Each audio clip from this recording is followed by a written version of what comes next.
Изборната трка во САД влегува во последните часови. Председателот Доналд Трамп и поранешниот подпредседател кандидатот на демократите Џо Бајден брзаат да ги соберат гласовите од оние кои се одлучија да гласаат на изборниот ден. Последни на листата на Бајден се сојузните држави Охајо и родната Пенсилванија, која ќе биде клучна за победа. Трамп за последни на агендата ги остави 4 сојузни држави кои пред 4 години му ја донесоа победата: Северна Каролина, Мичиген, Висконсин и Пенсилванија. И Трамп и Бајден не ги штедеа навредите низ целиот изборен процес. Двајцата представуваат два сосема различни политички концепта за американците во време на најлошата здравствена криза во овој век. Анкетите покажуваат мала разлика меѓу Трамп и Бајден, но фактот што можноста за рано гласање ја искористија 65% од вкупниот број гласачи кои излегоа на изборите во 2016-та доведува до заклучокот дека американците се сериозно заинтересирани за овие избори. Стравот од ширење на коронавирусот исто така придонесе за голем број граѓани да одлучат да гласаат по пошта или на избирачките места со цел да избегнат гужви на денот на изборите утре.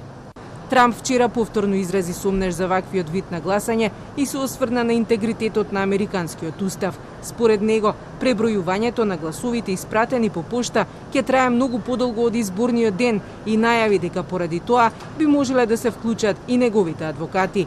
Because you're going to have 1 or 2 or 3 states, depending on how it ends up, where they're tabulating ballots, and the rest of the world is waiting to find out. And I think there's great danger to it, and I think a lot of fraud and misuse can take place. I think it's a terrible decision by the Supreme Court, a terrible decision. Now, I don't know if that's going to be changed, because we're going to go in the night of, as soon as that election's over, we're going in with our lawyers. Трамп и претходно на своите приврзаници им кажуваше дека наводно 50.000 гласачки ливчиња од оние испратените по пошта биле фрлени во река. Но вакво нешто се нема случено, а американските медиуми јавуваат и за намерата на Трамп да прогласи победа уште вечерта. Бајден предупреди дека нема да му дозволи да се радува пред резултатите да бидат јасни. When Americans vote, America will be heard. When America's heard, I believe the message is going to be loud and clear. It's time for Donald Trump to pack his bags and go home. Пандемијата, невработеноста и полициската бруталност ја натера американската нација да се соочи со вековното наследство на систематски расизам, кој под палката на Трамп видно ги подели американците.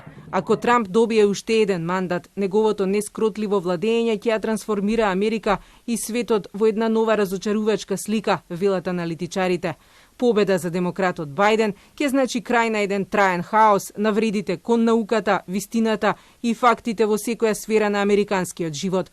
Победата за Бајден ќе значи и враќање на надежта во Белата куќа. Според последните анкети, Трамп заостанува зад Бајден во поголемиот дел од сојузните држави, но не и во тие кои ги носат најголемиот број електорални гласови.